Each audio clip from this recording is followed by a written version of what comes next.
We are currently in the Franklin, Indiana Railroad Museum, which is actually right next to a candy and ice cream shop, and I think we'll be visiting that soon.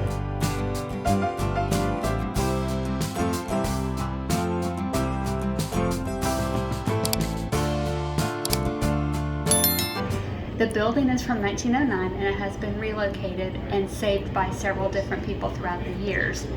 The luggage cart you see behind me is original to this building. This clock is also original to the building.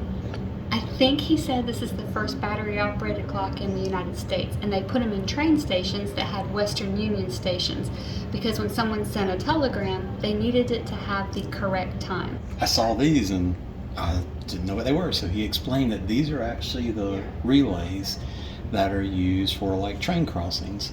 And so when a train comes across, it shorts out the circuit and trips the relay. That'll then set off the crossing bell and drop the gates. Here in Franklin, they've recently started replacing the old solid state ones with computers. These were working just fine from the 40s, and now he was saying that the laptops, they're failing very frequently, so they're having to swap them out. But in today's age, everything has to be digital.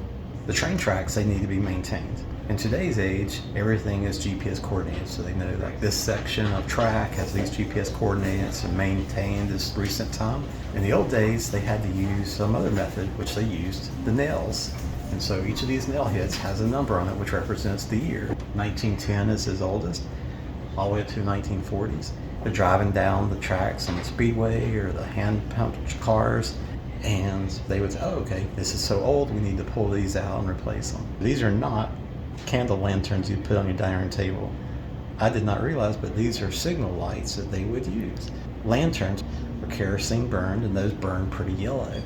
And so you'd put like this orange globe over, and it would give you an orange light. This bluish color, you'd see would turn into a green.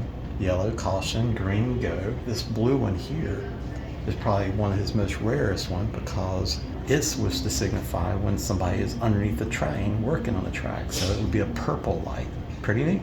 This little desk would have sat in a railroad flagman's office or hut. It just had the desk, his little cot, maybe a wash basin, and that was it. It was maybe 8 by 10 shed building. He would hear the train coming. He probably had to have really good ears because he would hear it coming, and then he'd get his flags out and he'd stop the traffic. He would have, the desk would have had when the train went through, and he would have recorded it all and stuff.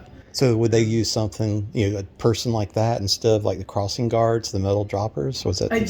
Yeah. So that would have been before those times. Yeah. Okay. Yeah. So probably early or middle 1800s to late 1800s. Did he play the bell for you?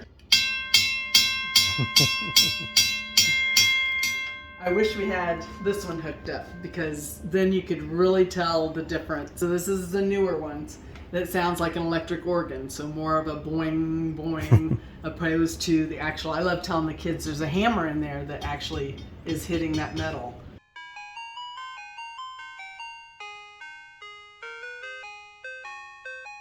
Debbie, what are you looking for? I don't know, I'm looking for ice cream and I found cotton candy. And did you notice that there's banana pudding ice cream? Yum. I know. You've already ordered a milkshake. Yeah, I'm going to get just a normal strawberry milkshake. But here at the train museum, they have all kinds of candies. We just got our ice cream and treats after checking out the old train museum. And the name of the place is actually Hoser's Cupboard Candy and Ice Cream. So definitely check it out if you're coming through Franklin, Indiana. Today we are visiting the Indiana State Capitol. Indiana became the 19th state in 1818, or was it 1816?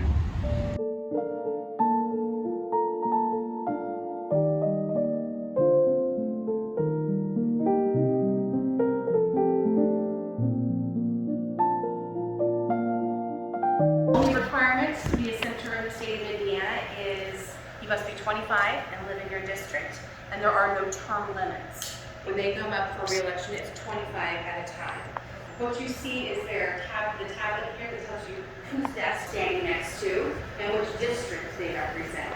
Indiana has 92 counties. For the Senate They represent roughly 136,000 constituents. So we're in the Indiana House of Representatives room. They have 100 representatives, and it's further represented by the 100 light bulbs in the chandelier.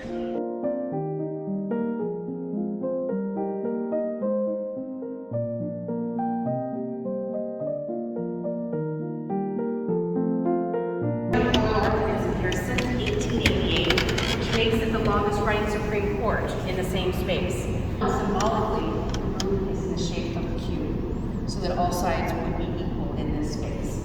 If you look up above, you see the circles with the marble inset. That represents a mirror. However, obviously you don't see a reflective material in there. You see the marble, and that's to remind the justices that justice is blind. We're told that in this half circles here, you see the eyes of an owl, and that is so that wisdom oversees the proceedings in this space. While touring the state capitol, we got a little hungry, so we came down to their snack bar, operated by Garrett's Food Service, and we got humongous hot dogs. Debbie has a very important call to make from inside the state capitol. Wonder who she's calling. Better hang up before they trace you. We're walking on the first floor. There's a ground floor below us, and that's where the meeting rooms are, press offices, and also used to be a trace for the horse and carriage deliveries on one of the wings. Skylight letting the natural light in.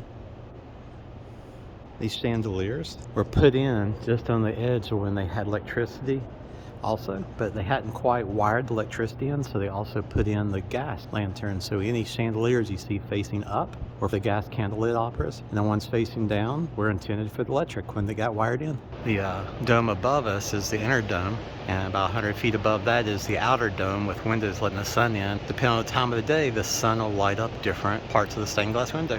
The Red Star is the location of their first capital when they were still a territory. To become a state, they needed to have a certain number of men in the county. They moved it close to the river because that's where trade was, and they knew there'd be more populated. As Indiana got bigger, they needed to relocate to more of the center of the state. We're right beside the lieutenant governor's office. We got a chance to go inside and give a quick tour of it from a couple of her staff. That was really cool. Debbie has found the mascot, Indiana pork.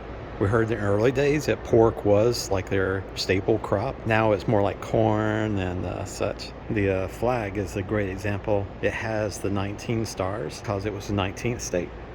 We caught him.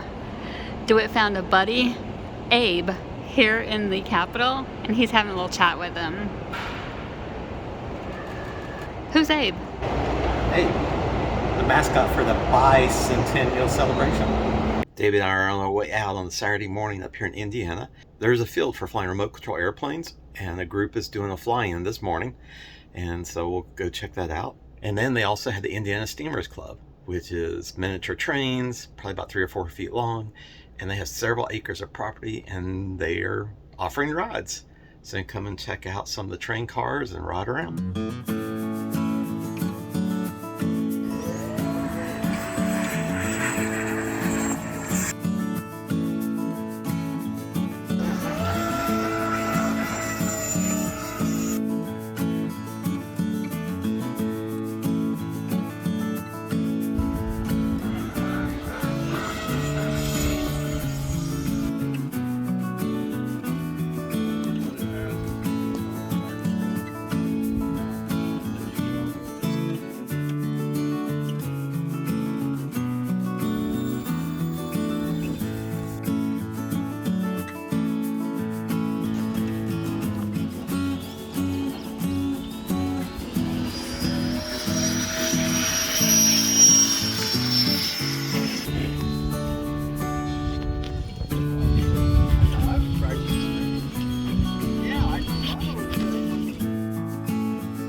they get organized over there, they're going to be selling tickets. All right. Takes about 25 minutes to get around. Okay. The actual path it would take is just a hair over 2 miles. You get about 5 miles to drive on the road. Kind of excited. So you ever seen one of these before? I've never. Oh, that's cool. Well, Davey and I are waiting our turn to ride the train.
all right. Let's take a ride. All right, you with us?